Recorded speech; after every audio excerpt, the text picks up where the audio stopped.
When we put on theater, there's at least a little bit of ritual and certainly magic that can occur both on stage and in the audience. Welcome to Witch Hunt, the podcast exploring the historical and contemporary significance of witch trials and their far reaching impact on our world. I'm Josh Hutchinson.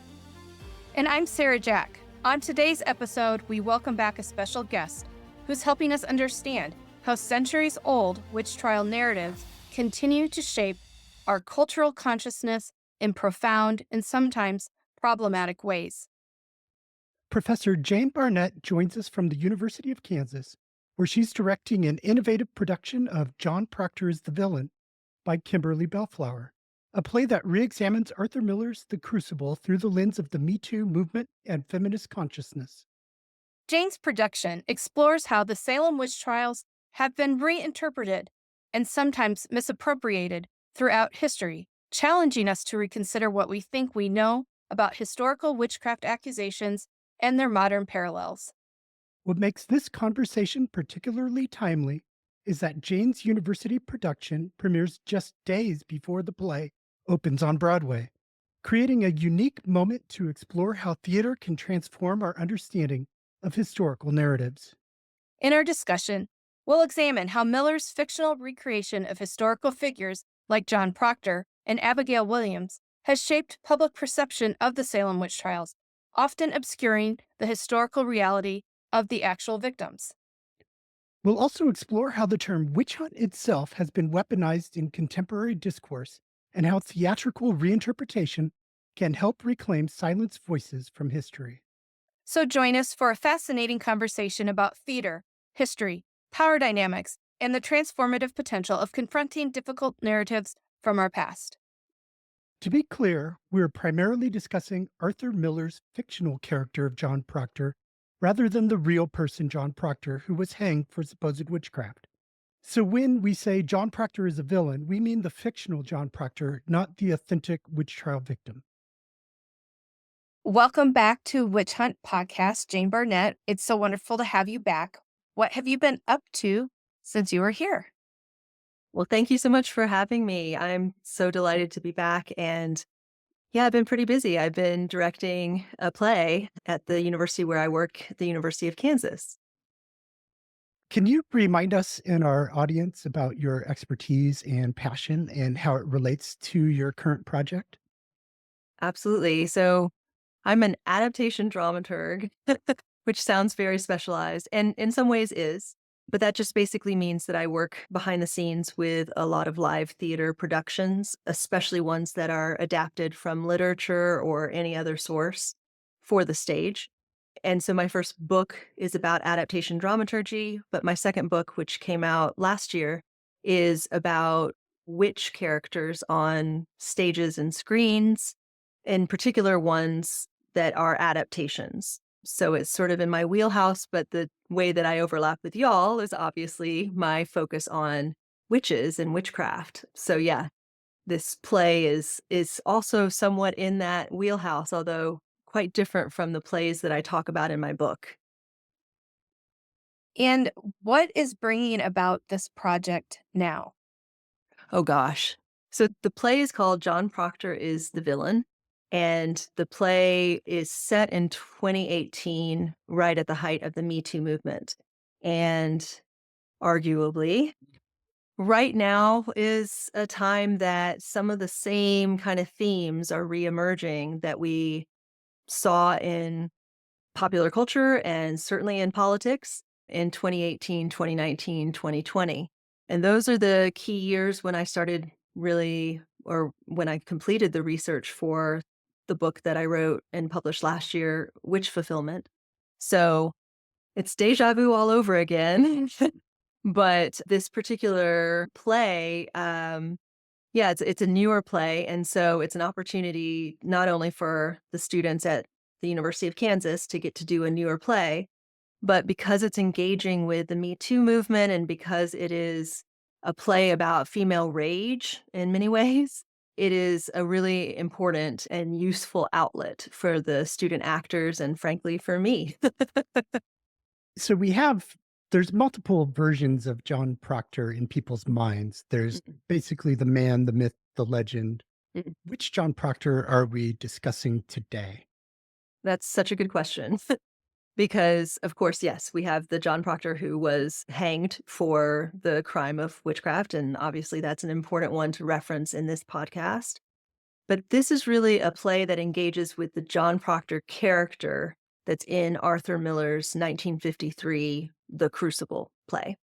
So and famously, Arthur Miller took the 60-year-old man who was in Salem and was executed, the actual figure, the factual figure, and made him about 35 years old in The Crucible. And potentially more importantly, but also relevant if nothing else, he took the character of Abigail Williams, based on an actual factual human who was 11 years old in the reality, and made her 16 years old to sort of make it better.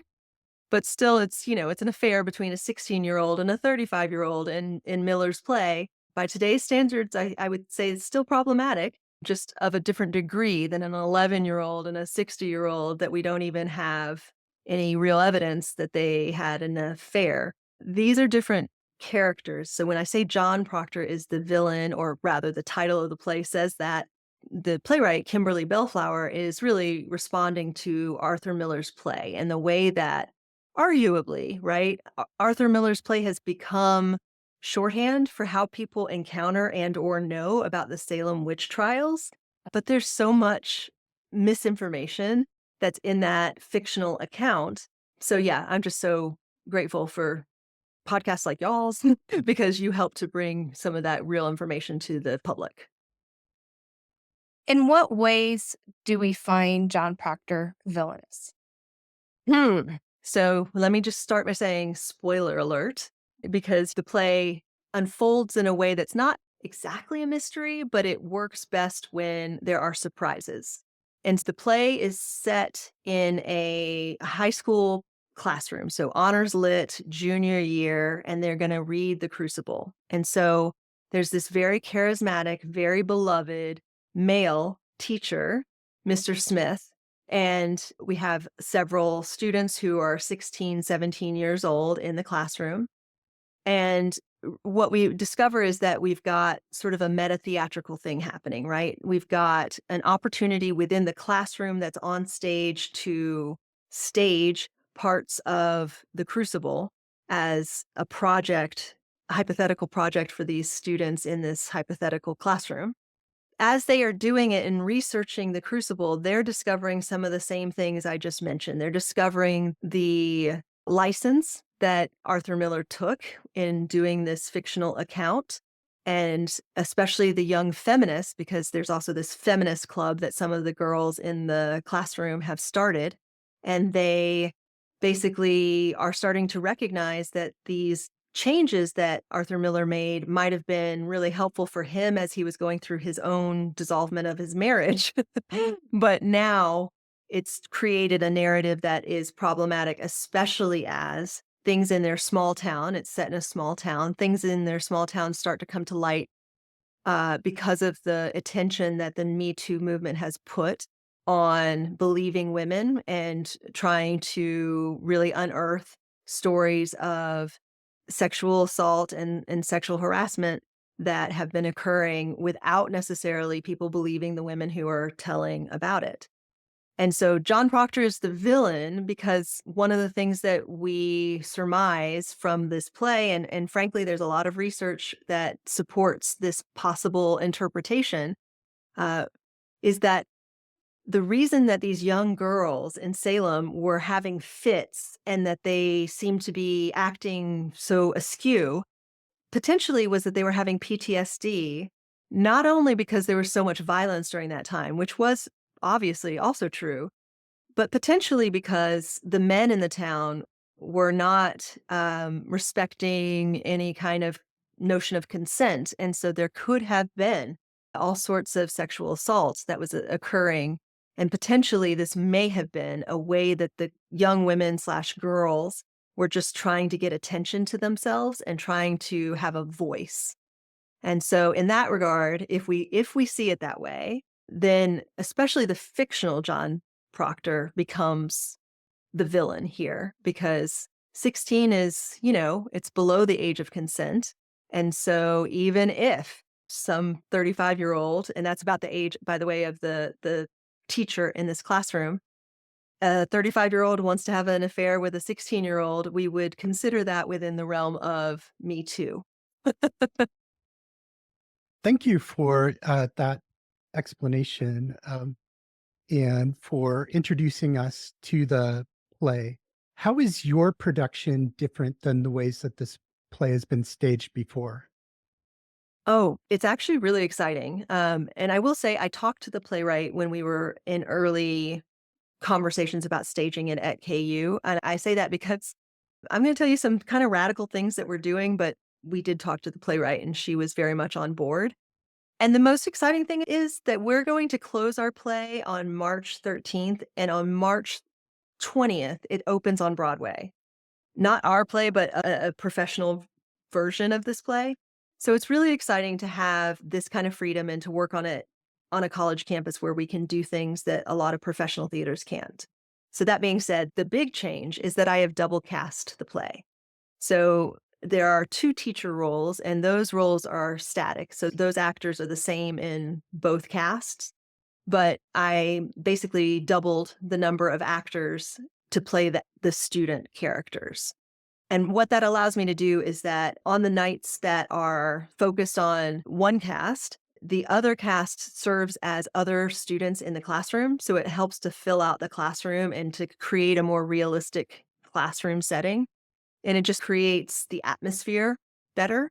And then on the other nights, it goes the opposite way. So it's not a double cast insofar as there's nights off for half of the cast or almost half of the cast. There's still very much an ensemble, but what that has created, which is really exciting, is that with 2 actors per student role, it's been remarkable how much they've been able to talk to each other as actors about choices that they're making for their characters.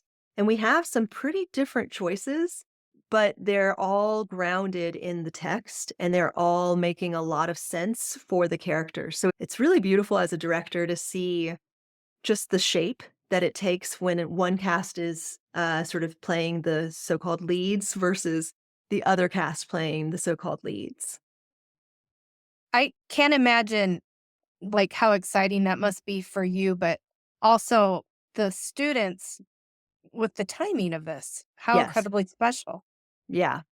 We've talked about that. I mean, I'm a dramaturg by trade, so of course I'm going to ask these big questions of why this play now. But I also have a dramaturg working with me who has been talking to the student actors about this. But it has been, especially in recent weeks, right? I mean, it's hard. These students, many of them, I mean, I would say, a very diverse cast, and many of them are in minoritarian kinds of positions, right? So whether non binary, I've got a trans actor, I've got actors of color, and in all sorts of different ways, these students have been feeling the effects of recent decision making in our United States government that have made them feel less than human, that have made them feel like they are in grave danger.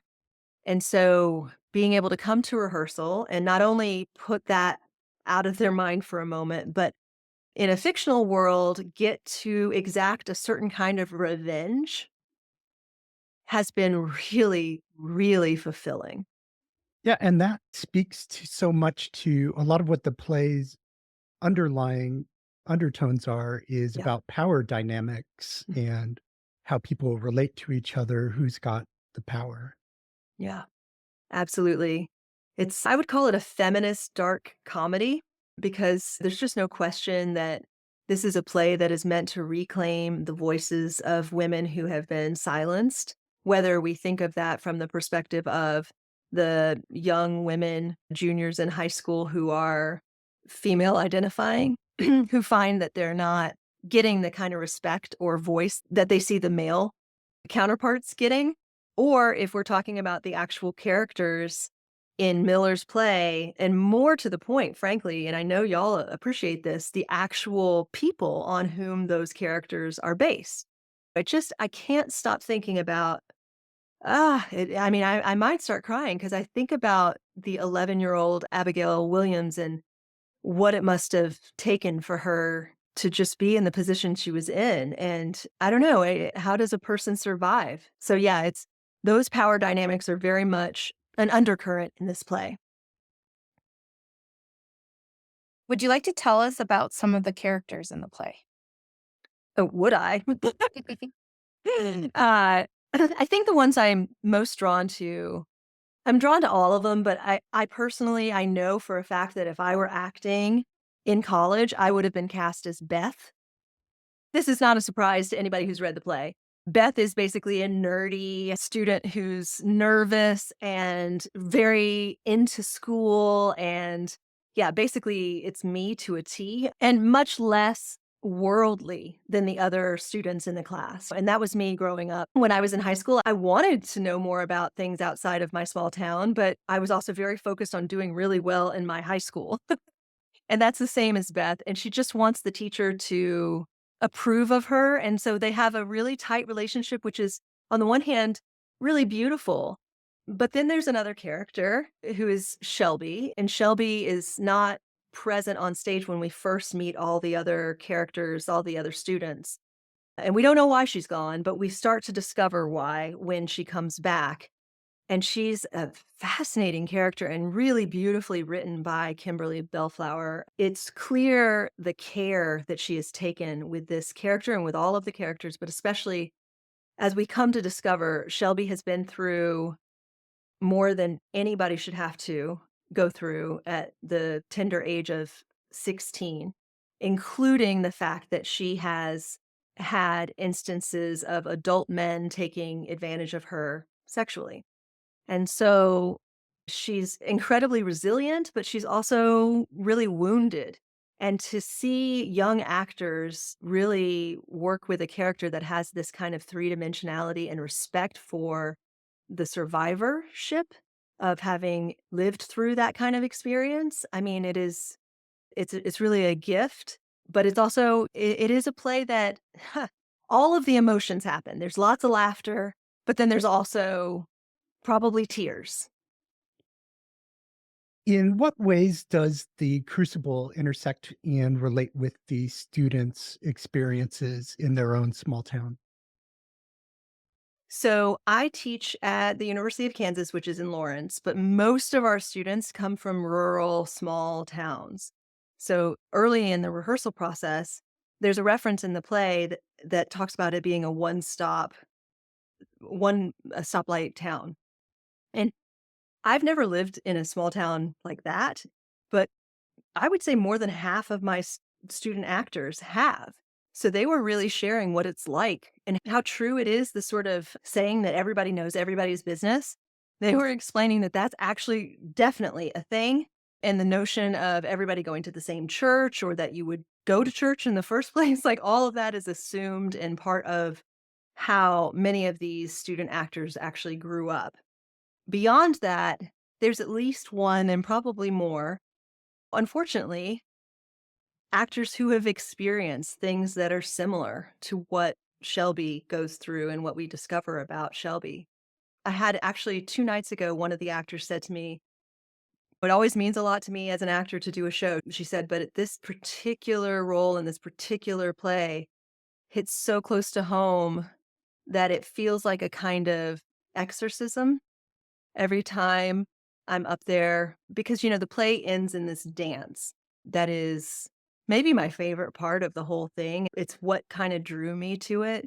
I just I love the song that it's, choreographed to. It's "Green Light" by Lorde, but I also just think it's so powerful. We, frankly, too often have plays that are just talking or plays that are just musicals, but I like it when we start to kinda have a little bit of each, and having that dance kinda gives it a little bit more of a musical flavor. It's not a musical, but a little bit more like that. But yeah, that dance feels like a certain kind of exorcism for that particular actor.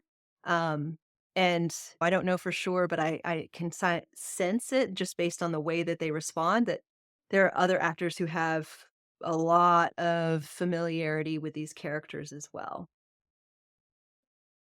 not only because these are deep human experiences, the human experience element is so evident, and then it's such a recent piece, and then we're still in the midst of so much of this. So I can imagine that describing it as an exorcism really answers, I mean, it really speaks. I Mhm. mean, that is a really good way to express it, I think. Yeah, Sarah, I see what you're sort of struggling with, and I want to tell you, I feel that, right? Like as a director, there are moments where I get so emotional because I'm seeing something happening in front of me that I'm so frustrated that can't happen on a much larger level, right? And I mean, that's the beauty of art. It's the beauty of theater and other kinds of art that we can kind of create small worlds where we can dream about different outcomes. But ideally, we do that as rehearsal for the real world. And right now it's just such a I don't know about y'all, but I just feel so powerless. And it's quite a moment to be someone who writes about, thinks about, researches witch hunts and witchcraft because, it's been at these moments of history where we have seen both an upsurgence in terms of people who are practicing witchcraft and unfortunately also a backlash against it. And I feel it coming. This really makes me wonder too about the term witch hunt. Does Mm. this production address that? Yeah, it does. It addresses the part of witch hunts that are historically accurate, sort of, insofar as the high school teacher in this fictional world does at least talk about the people who were executed and that there were false accusations. And at least there is acknowledgement of that. But very quickly, I would say most of the play really shows us in stark relief what this other use of witch hunt is, right? Like as it has been used since Arthur Miller with the allegorical kind of idea of trying to keep somebody subversive quiet. And of course, it's been misused by people who are actually people who have a whole lot of power, but they're getting nervous because somebody has called them out on something and they're going to use the phrase witch hunt to distract us from what they actually did. Um, so it's a complicated phrase, it's a complicated allegory. But hopefully y'all probably feel me on this. It can be so darn offensive when it is used in ways that are meant to support the status quo and people who have historically been very anti-witch. So yeah, a play that not only has the phrase in the text and deals with it sort of in the most literal way, like on stage talking about it, but then almost all of the action that unfolds after that is resoundingly about the concept of a witch hunt as an allegory. I definitely see how in an age when we have basically 3 kinds of witch hunts or uses that I can see of the term witch hunt. It's the literal accusation of witchcraft against somebody and persecution because of that. There is that allegorical, witch hunt of the vulnerable and powerless being trampled on by the powerful, Mm. um, just to maintain the status quo of you've spoken about. And then there's these powerful people abusing the term, and that really frustrates me so much, but I can see in the play how empowering it is Mm. because the characters do get to speak their truth. Yes, and I think what the play handles so delicately and yet insightfully is that question of belief, right? So it's one thing to finally speak one's truth, but it never feels resolved if there's mostly disbelief happening, if people are there's so much doubt created. And historically speaking, the ways that we have marginalized women who have spoken out against being mistreated by men or anybody has been to call them crazy, has been to call them a slut, has been to, suggest that they are evil. And all of those allegations come up and are even kind of tried on, if you will, by one of the characters whose father. So we have a character named Ivy in the play who is one of the 16, 17-year-old girls in this group. And she has a father she comes from a wealthy family, a really well known, prominent sort of person in this small town. And her father gets accused of some kind of sexual misconduct. And at one point, she is basically taking up this position of, well, we have to have trials and if we can believe the people who have made these accusations, she says, and if they are proven to be true, then we should really punish those men. But if not, we should really punish those women at least as much. And that thinking, I certainly understand, like, if there's a false allegation, that's, I guess, one thing. But, you know, what is the benefit of going out on a limb, especially at the age 16 or 17, and trying to falsely accuse somebody who is much more powerful than you? Most of the time when people are talking about this false allegation kind of stuff, it is that third case that you're talking about where it's actually a powerful person trying to not to deflect what is the accountability coming for them. What strategies do the men you had mentioned that one of the characters' fathers gets accused. What Mm. strategies do these men who get accused use to silence the accusers? Yeah, we see one character more fully enacted who is been accused of something. And so we see a little bit more with that character. But in the case of Ivy's father, we hear it through Ivy's recounting that, it's a typical thing, especially from someone who has wealth, that he's managed to find this young woman another position in another nearby town. And so basically, he's gotten her out of his orbit so that he doesn't have to worry about her allegations having too much effect. But the primary way that we hear about it is that mainly the character of the accuser keeps getting called into question. The character of, the good name of, which is, of course, a central theme in Arthur Miller's play in terms of if you want to think of John Proctor as a hero, then you have to really hold a certain kind of value on the notion of not only the status quo, but more importantly, the reputation, the good name that hinges on, in the case of both the Crucible and John Proctor as the villain, it hinges on a world where somehow we can blame a child for seducing an adult. And that's for me just a hard stop. It's very frustrating. And we're in a time period right now, arguably, where there have been more and more sort of pushes for traditional values, especially for women. And certainly in terms of after Roe v. Wade was overturned, we've seen more and more calls for why aren't young women having more babies? And why aren't young women, settling?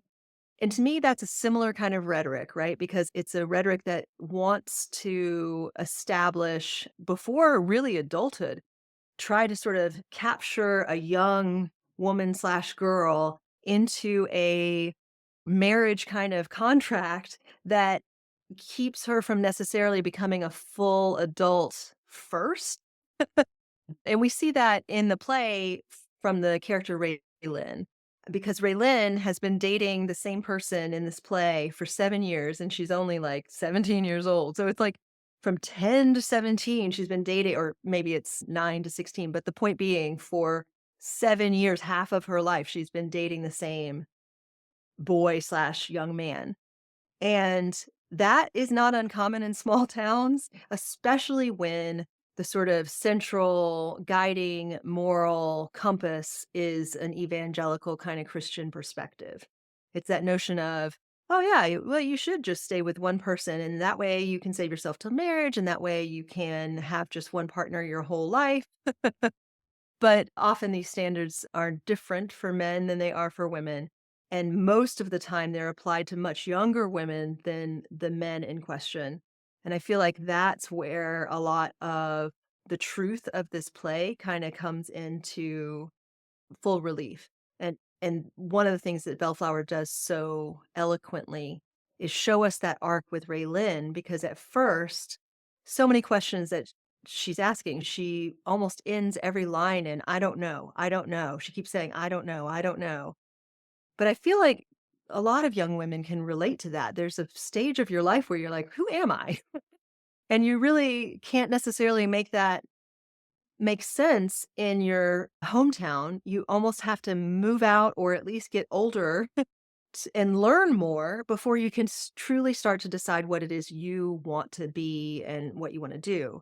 By the end of the play, there's this beautiful monologue that Raylin gives as part of her final project with Shelby. And in that monologue, she basically has this vision of a world where women can say their truth and they're believed. And that's very powerful to see. What is that going to take? Ooh, yeah. Well, I mean, I'm gonna get I'm gonna get crunk on you here, but I think we have to get rid of capitalism. There, I said it. How about it? I mean, I really think that Sylvia Federici, one of her books is behind me, so you're probably familiar. Caliban and the Witch, women, witches, witch hunts.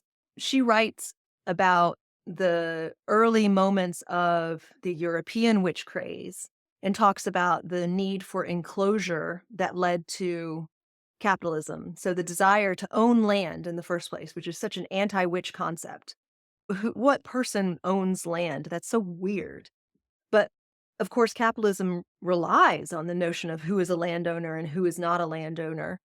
And Federici really connects the beginning of capitalism to the singling out of women who resisted it as witches. And to be clear, I want to acknowledge that I know that there are actual witches out there, right? But in the history, this has been part of the way that subversive individuals, not just women, but anybody who pushed back against the power that was trying to seize land, for example, that was a really successful way of keeping them out of power and seizing their land. And that's certainly a compelling argument for what happened in Salem, right? Between the village and the town. And I'm sure you're duly aware of all of that history, but I think what it will take, and that's why it's so scary, because like, that's a big thing, but I think it takes a post-capitalist world. Like, we have to think about who are we and what do we really want? Is money and capital and land the be all end all, or might there just be something else? One of the things that you mentioned about tying young ladies down before they've started their lives, I just think that was really meaningful. Mhm. And one of the human advocacy things that are really getting attention right now is making child marriage illegal, addressing a lot of places are working hard to address that. And then I'm thinking about these lives that don't start, but and thinking about the characters in your play realizing things. What if there was a sequel Mm. for some of these characters? Is some is any one of those girls gonna come out of there with their life changed because of what's happening in that classroom? I mean, I think Ray that's part of why I love Raylan so much in terms of that arc. I think Raylan does change, and that we actually it's beautiful. We get to see it in that last scene. And so, yes, I think after that, Raylan really embraces feminism, and I think she goes on to college and really embraces knowledge, and who knows what she becomes. Maybe she's a lawyer, maybe she's a who knows? But whatever it is that she ends up doing in the world, I bet she's trying to make the world a better place for people like Shelby, her best friend. And Shelby is irrevocably changed. And she even has a moment where she's talking to Raylene, and Raylene says something like, I know the answer's probably no, but are you okay? And Shelby answers by saying, yeah, no, I'm definitely not okay, and I won't be for a long time. But she at least recognizes that maybe with counseling and maybe with certain steps that she can take to regain her sense of self, that there might be a different path forward. And to me, that dance and that performance that ends the play, because again, they're in this high school classroom that's been assigned to read the play and to do an interpretive project. And maybe it's me as a teacher myself thinking, oh, isn't it great that maybe in a classroom setting, especially one that deals with drama or theater, that maybe by enacting these roles, there could be a certain kind of release or realization that occurs. And I really hope that's true. I feel like it is true. I've seen it happen in my students. And I feel like in that classroom, what else is happening is that Mason, who's one of the boy characters, and at first we see him as someone who's just like failing all of his classes, doesn't really care. He's just there as some kind of like class clown.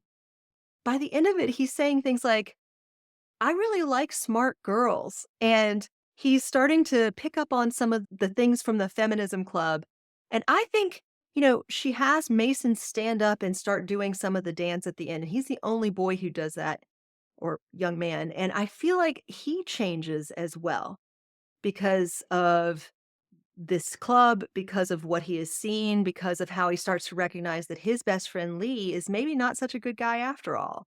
Um, so yeah, I really do think, believe that art has the ability to transform, especially when it is something that's like a brokenness that people have. It has that, catharsis or exorcism possibility. And frankly, I think it's a little bit like witchcraft. Like there's a little magic there. I do think that when you put on theater, I mean, historically, this is true in terms of like the ancient Greeks, right? Like they did theater as a form of worship for Dionysus, right? And before that, even. I think that even today, even in 2025, when we put on theater, there's at least a little bit of ritual and certainly magic that can occur both on stage and in the audience. And I don't know if you've ever felt that way, but sometimes when you're watching a play, like you just feel like all of your goosebumps happen and you just sort of, you just feel different sometimes.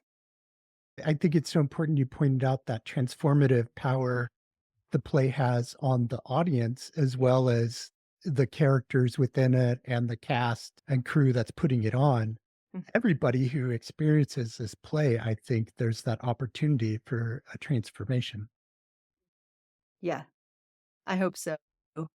And, it's funny, I just got back from speaking at a university women's club, which has university women in it, but also a lot of emeriti professors. So, of a certain age, right? And so their interest in this play was remarkable. And I think what a cool audience if we can have audiences that are not just sort of the same generation, the Gen Z, where this play is kind of in many ways written in the language of and for Gen Z folk. But I also think it has the potential to be very transformative for older women.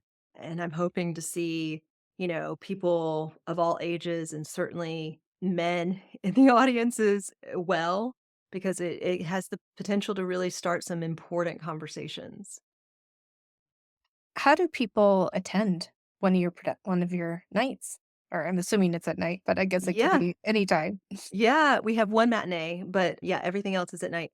So the play runs the March 7th through the 13th. So it's 6 performances only, but they can go to kutheater.com and they'll see John Proctor's The Villain as one of the performances that's listed there. We are also working to make some of the dress rehearsals available because with the double cast, a lot of people have expressed interest in trying to see 2 nights, one of each cast, which is great, but it's, kind of a limited audience. So we're trying to sort of open it up, make sure that as many people that want to see it can see it. So yeah, it's going to be really special to share this with the audiences. Yeah, I'm really excited for you and for the audiences. It sounds like, this is a unique production of the play, and also the timing is so thrilling. That's right before the Broadway play Yeah, starring Sadie Sink I know. begins. So, I Yeah. mean, yeah, Yeah, that has been really fun. And of course, the actors are both thrilled and terrified that they get to kind of build up to this Broadway thing. In fact, one of them has already gotten a ticket for a preview night in New York. And they were telling me, they were like, I don't even know how I'm getting there, but somehow I will get there. that's great. Yeah. I So love it. exciting. Is there anything else about this experience or this story that you want to be sure to touch on? Yeah, I don't, and this will be come as a surprise, so I'll just give y'all a heads up because I forgot to mention this, but this is something that might be at least useful to share. Um, on the 12th through the 13th of March, or maybe it's the 11th through the 12th, but certainly on the 12th, we have a special guest who's coming in from Pennsylvania. She's a colleague in the field, so she is also a theater historian, a dramaturg, but her name is Bess Rowan, and her work is she's currently writing a book about mean girls and depictions of also of teenage rage on stage. And there have been a lot of really cool plays that have come out in recent years and also on screens where we get a chance to kind of see how that teenage stage of coming into womanhood can really ignite some interesting kinds of relationships. And so she's coming to give a pre-show talk on the 12th, and she'll be in town to see one night of what we call the town cast and one night of what we're calling the village cast. Oh, Um, cool. I so see what you really did excited. there.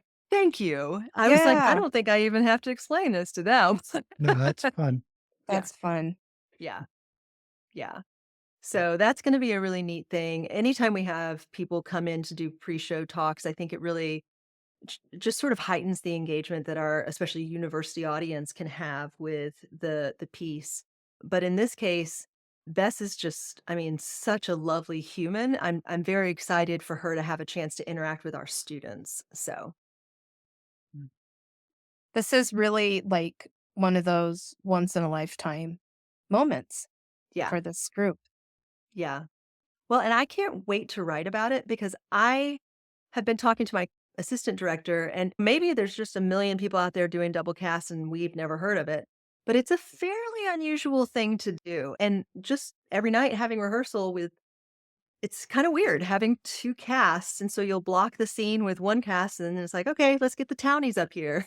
Okay, let's work with the village people. It is a very different way of directing. I can't put it into words yet. I'm still sort of noodling on it, but I definitely wanna write about it. I feel like there's something Yeah. there to say. Yeah. So great. Thank you so much for this conversation. Mary Bingham has a new Minute with Mary.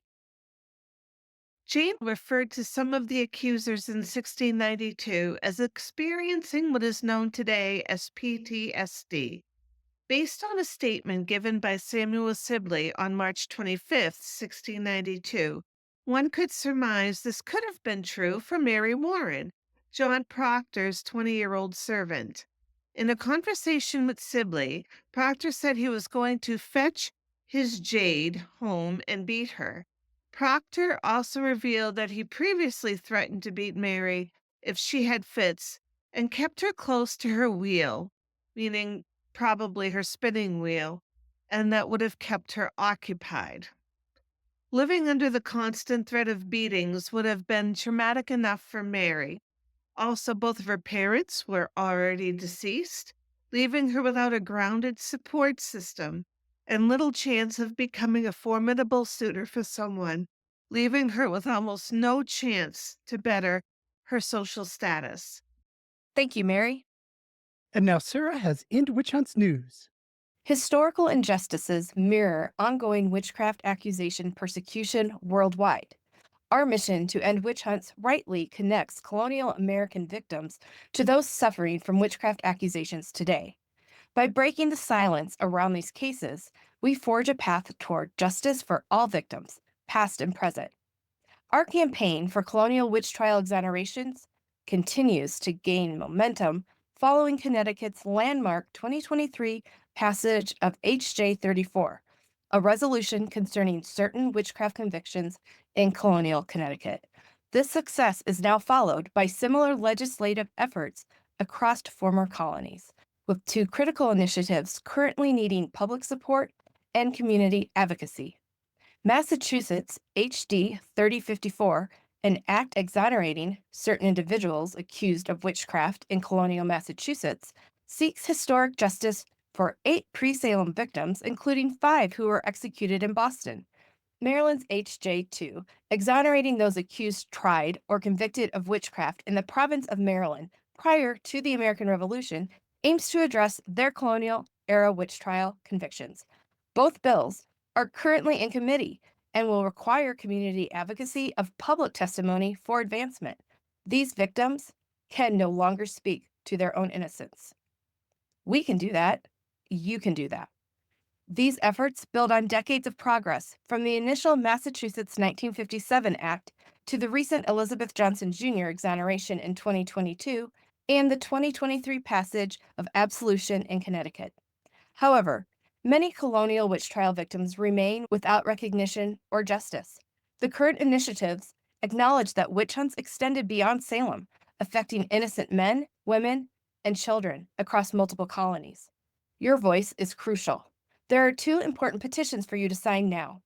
Please sign to support Massachusetts at change.org/witch trials.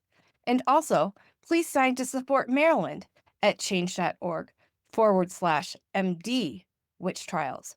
Whether you're a descendant or a concerned citizen, you can support these bills by emailing words of support to the legislators voting, submitting written testimony of support, or speaking in support at the approaching committee hearings. Connecticut's successful testimonies provide an excellent template for effective advocacy. This work connects directly to our mission of ending witch hunts globally, recognizing that historical injustices mirror ongoing persecution. Join us in breaking the silence and securing long overdue justice for these victims. For guidance on submitting testimony or getting involved, visit our website or reference Connecticut's public testimony records from HJ 34. Links are in the show notes. Thank you, Sarah. You're welcome. And thank you for joining us on Witch Hunt. You should check out our robust catalog of expert discussions. Have a great today and a beautiful tomorrow.